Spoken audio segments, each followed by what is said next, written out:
So, guys, Mr. Peter Obi had a press conference today in Abuja, during which he asked Nigerians to join him on a challenge. So, guys, Mr. Peter Obi is taking up this huge challenge that is going to cost him a whole lot. And you know what? He's asking Nigerians to partner with him. Honestly, this man has a very good heart.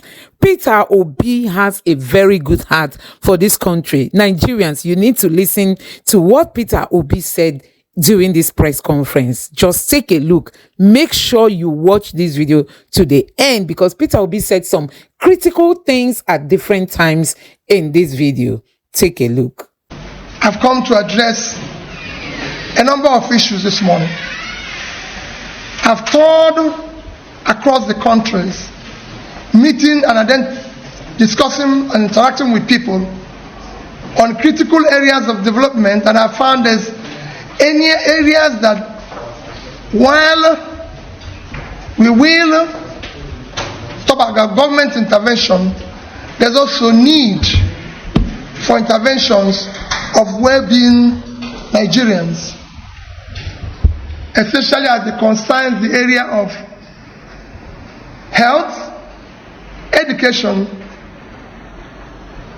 and pulling people out of poverty. And the two areas of need that I want to do what I call today an appeal challenge is in area of water and education. I will appeal, I will concentrate on this my challenge and leave everything. The day we discuss politics, I assure you people I'll spend time with you. Today is strictly to appeal. And I want to enlist you people in your villages. What I'm saying today is that, and what we're doing in this country is not fair to the people of the country, because we bother ourselves on issues of election, transaction, all sorts of things that does not concern the people. It is about the people.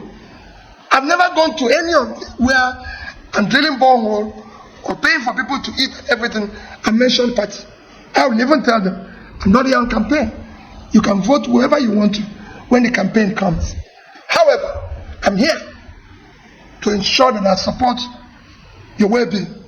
And the well-being of the poor people is my concern 24 hours. Now that we're not talking about the 2027 election of parties, we are looking at having a radical education vis-a-vis the investor. Somebody recently accusing that we didn't do the complete animation as a government. How do you react to this? Well, you need to go and read my manifesto. You know what we do here is that we don't read people's manifesto and know what they promised. When I was campaigning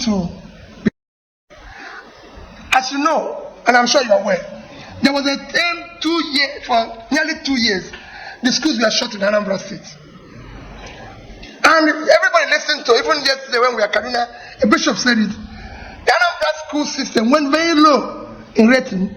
When I was campaigning to be governor, I said I'll change the educational system in Anambra State, where schools and our children will never be closed. I'll make sure I give the best to education. When I was coming to Anambra to be governor, we have what we call male-girl child issue, where most of the males were not in school. I said I'll reverse that, and I'll make sure that Anambra State becomes one of the best. And when I started, we were number 26, 27, Wayaka and Nico. By the time I left, we were number 1. That is what. When I went to Anambra State, I know the state of the schools. When I left, every secondary school in Anambra State had, like I said, a borehole, they had computers, they had vehicles, they have generator. No other state in this country, not one, will say they were able to fit. You can go and ask even providers of computer. Even had every secondary school had internet. You can go ask one of the famous makers of computer sets. Let me remember their name now. No, Zynos is the agent we use But the equipment, what we bought was the HP. When we ordered computers and desktop tech for HP, they told us, print out everything. They said, no government can afford this. But we bought them at a go, 30,000 complete sets for our various schools. No government was able to do that. We were able to train our teachers and everything. And the result is what you're seeing today. And to even go further, while I do not know who said that, and I don't want to know, but let me help you further. The only measure of development while I served as a governor is Millennium Development Goals, which was initiated in the year 2000 with Nigeria and over 150 countries as signatories. That is what China used to change China. India, Vietnam, you can go on and on.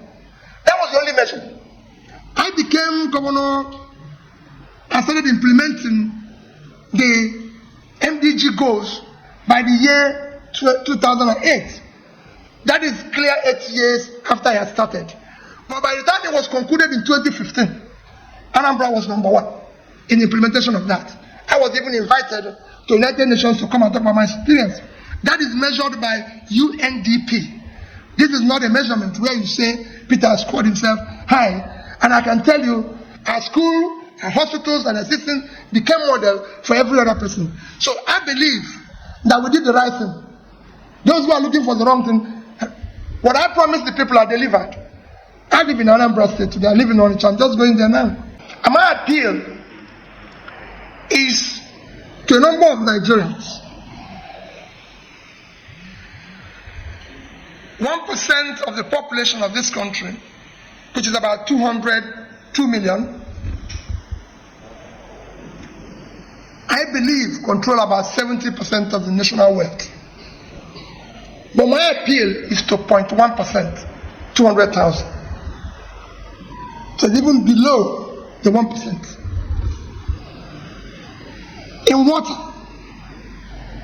I found the continuous need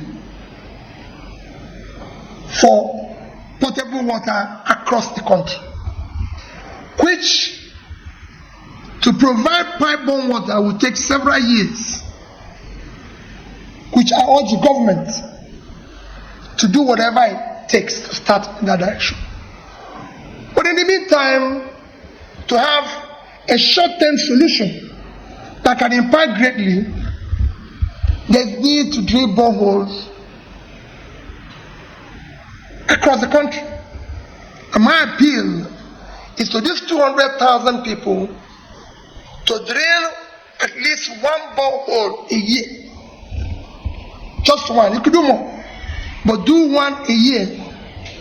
This will cost between 5 to 10 million. Just one a year. And that will be 200,000 boreholes scattered all over the country. And it will go a long way in solving this problem while we wait for government to do the potable water system, the pipe-borne water system. My second appeal is in the area of education. Education, as you all know, is the most critical tool of development. The more educated any nation is, the more developed, the more they pull their people out of poverty. And poverty has been an issue of challenge, even in our security. And we need to deal with it head on. And I've taken to do a study of how we can help, especially as we have millions of children out of school, mostly in the north. And I've taken to various states, taken stock of various studies, especially with their imaginary school system or learning system, as the case may be. I've now visited those who are, you can call the teachers, and had the opportunity of taking time and immerse myself into the Quranic learning with the young kids. And I could see in them very brilliant people that will be doctors, lawyers, scientists, competent political leaders of tomorrow. And I said, the only thing we need to do is to develop a Shanghai system of education that inculcates the chronic studies with Western education and ensure that all the centers across the north and wherever, even in the south where there's problem where you have some out of school children, you can put them together in a system like that and ensure that while they are learning the Quran, they're also learning mathematics, English, science, and skills that will make them a complete person and contribute immensely for the run of the country. Because I could see it. It's clearly a talent that is missing, and this is easy. I went further to study the cost implication because it's very easy. Why they cannot go to school? My proposal is to take school to them. Take this education. The same spot where they are learning Quran, which I found them dedicated, willing to learn. Let's bring English teacher there. Let's bring mathematics teacher there. Let's bring science teacher there. Let's go there and teach them skills alongside the same learning. And I did a studies because I asked them in the center that I studied, how much do you pay the teachers? How much does it cost you to operate this facility? The facility had over 50,000 people with 2 teachers. And I said, what is the salary? You wouldn't even believe it. They paid them little or nothing. So I proposed even a salary to accommodate them while employing the English, mathematics, and science teachers. And I could see a cost to operate each center of about 5 million naira annually. But I doubled that to make it 10 million for each center annually. And my appeal is also that these 200,000 people support each of the centers. If we're able to do that, 50 people in one center with 200,000 people will give us 10 million. Imagine if we do half of that and we're able to pull 5 million young people out of the number of out of school children. And with this, knowing that in 5 years, these people will be in position to contribute immensely to the development of this nation, and we would have pulled them out of future poverty and reduce their involvement in future criminal activities and everything. So that is my appeal. This water and education. I have done 10 boreholes, about 10, out of which 1 or 2 is having challenges. I intend to go back and make sure that all of them are functional. And I'm also promising to do about 10 more. For the school system that I advocated, I've also supported 1 with the 10 million, and I intend to do 2 more. But my appeal is to these 200,000 wealthy Nigerians who can do without 20 million naira annually for us to support this challenge. Among other things they do, because they are taxpayers, who have been very good citizens, who have supported other areas, including pulling people out of poverty. But this challenge will go a long way same time, I'm appealing to governments at all levels, federal, state, and local governments. We're in crisis. It is time to cut all waste, put all resources in this challenge of pulling the poor people out of poverty. We have a crisis that is driven by poverty. We can no longer, as a nation, afford to throw people into poverty. We need to pull them, start pulling them out of poverty now. That is my reason for taking your time this morning. Just an appeal. And I'm appealing to everybody. Let our priority now be fighting poor people, poverty, and helping poor people to live. Thank you. I already started tackling the food shortage. I mean, you know that if there's anybody who has preached about food shortage, it's me. I've always said that the priority should be in dealing with uncultivated vast areas of the north, which I still believe we're not giving enough attention. We need to do that aggressively. And I'm doing that. I'm supporting so many other areas of farming. And I'm sure you're following me. I'm going to so many farms, supporting so many farms. But I said, among other things we do, I'm doing things in health, visiting school of nursing and everything. But this particular challenge that I posed now, I said they should add it to what they're doing, because you can not only deal with today. When you talk about food, you're talking about food of today. I want to talk about food of tomorrow and development of tomorrow. It is critical that as you're dealing with today, think about tomorrow. Those who focus only on today will miss tomorrow.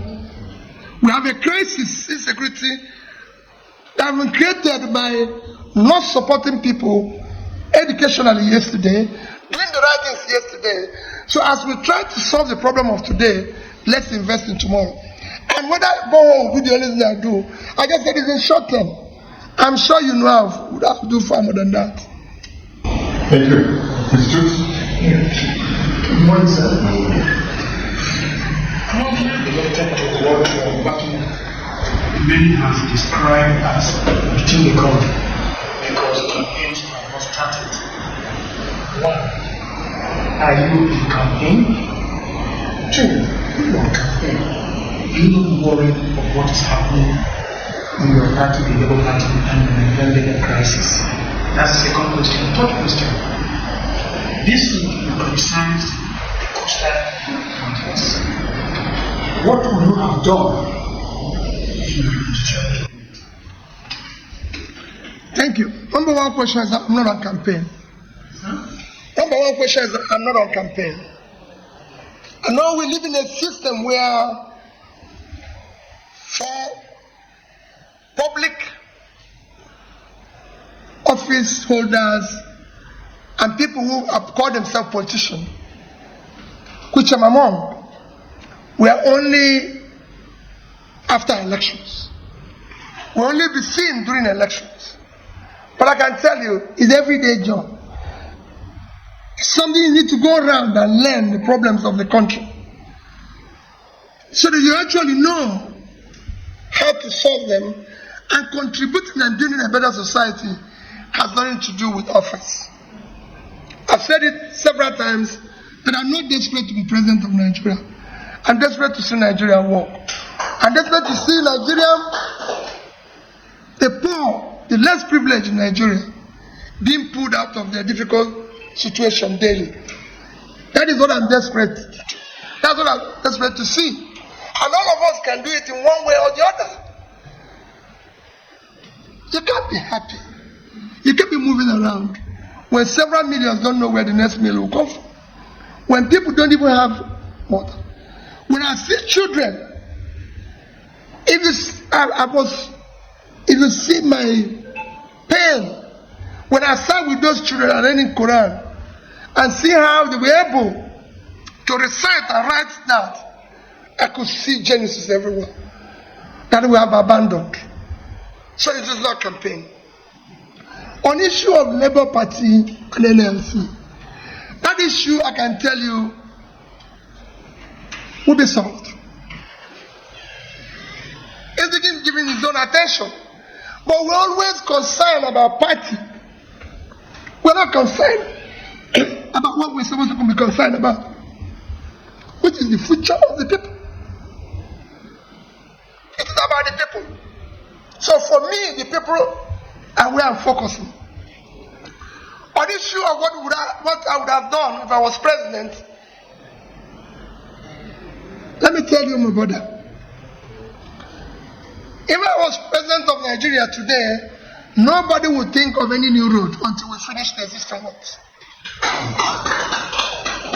You see, in this country, we are always trying to do things out of priority. Today, brother, you can't move from Lagos to Badagry. A short road of less than 100 kilometers. It's been under construction for several years. Lagos Ibadan just being completed for several years. You can see Badagry to Ori. The same thing if you come in to the north, you look at Kanu to Kaduna, Kanu to Medugri, Sokoto to Funtua. I can show you all the roads. In Kaduna, I drove from Kaduna to Abuja yesterday. Just Kaduna bypass alone can keep you for hours.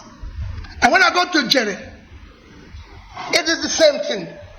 You can't go from here, drive from Abuja to Okene, to Awuchi to Benin. In fact, Benin to Awuchi road is impossible. You can't go from Benin to Sapele to Warri. You cannot go from Calabar to Uyo. These are roads. You can't drive today from 9th Mile to Makodi. These are roads that are already existing and have gone bad and we need to repair. That's where we need to put our resources and deal with it. We already have a network of roads that if we fix it, you can be able to move the economy. Then introduce new one. Why are people introducing new things when the existing one is not existing? When I was governor of Anambra State, I started by completing the roads started by my predecessor, Dr. Chris Ngike. And then after that, you can add a new one. Because the existing roads that are not, you cannot even drive past. So for me, that is the critical areas that needs attention. And that's where I will concentrate. So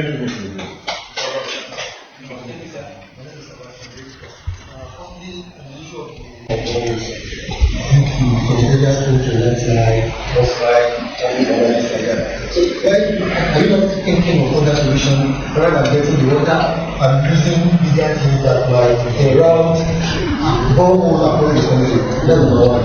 Then your former DG campaign said that your mind has never been in the party. I have working for the same. Firstly, did you agree with him in really speaking your mind that the Labour Party is just a kind of special possibility for you to arrange your ambitions? Then the second part of that question is, if Labour Party didn't work in 2027, well, let me again assure you, I'm not talking about the next election. I'm talking about solving the problem of Nigeria. The next election will come in 2027. Nobody knows who will contest in 2027 or those who will not contest. I'm preoccupied as a politician for now to deal with issues that affect the ordinary Nigerian. In terms of borehole, I said it's a temporary, short-term measure before you have problem. If you have a situation where you have accident today, let me tell you, and they take you to hospital, and you need blood, there's an occasion where they will use a bit of a matching blood to deal with the system first until they get the right thing. So it is important that you understand. I didn't say this should be the solution. When I was governor, I did borehole in all the secondary schools. I know that when I was a student, we had a pipe bomb water in the school. But I did borehole because that was a short-term measure. Other people will now continue and do so. We must find a short-term solution to be able to get people to have potable water. And on what is in my mind, only God knows.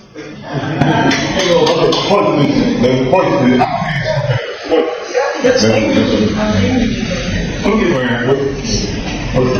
John and boys, and I have to guide them. Okay, water. They give more. I don't know if you remember that electricity is a problem now. So even pump the water. What is your thought about that? Okay. Then, on the issue of your party, the recent convention by the party portrayed a dysfunctional party, and your foray into politics using Labour Party gave an image to Labour Party. Now that this is available, is it not a moral body? And where things that are unimaginable, things that the existing parties, APC and PDP never did, the Labour Party is doing it. The convention took place without the normal World Congress and the rest of them, and at the convention, they handed over the ticket of 2027 to you, and that of Adiantino. Don't you think everything is abnormal here? Let me tell you, as you imagine the abnormality in Labour Party, it is not anything to be compared with what is happening in the other two parties. It is far minor, and it's something that will be dealt with. We're dealing with a system. Every system has its up and down, and it will be managed and everything. And I assure you, this will also be dealt with. There's nothing out of control in this exercise. Things go wrong and it's corrected. And I assure you, we'll deal with it. But again, I don't want to focus, but let's focus on the poor people of Nigeria. My name is Tinubu. Because why I follow up the issue of the borehole? We know that the technology related to cracking cables, rocky plates to pull onto the stones to do further along the road by borrowing of poles in several parts of the Ghana. And the essence is when they borrow these poles, it weakens the stress. And that is where I have a concern with the issue of having boreholes in riches across the country as a short term. Because in the long term, how will these holes will feel that to be able to reduce that issue of the simple geography related to that earthquake and other result from ships. And when the homes to witness in multiple places, that's made of that. Then we can't run away from your context because it's the people that brought you more to many Nigerians than fewer Nigerians who need you before the 2020 election. And I do know that in one of the briefings, I was not there, but I read it. Here, they said that an author has been hired to look into the books of the massive education of the is coming up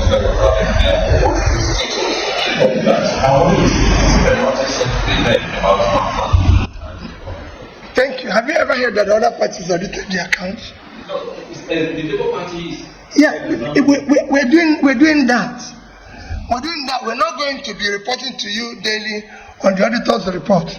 It is when the auditors ring roll, and if you want a daily report on the auditors, we will direct it to the auditors. They don't report to me daily.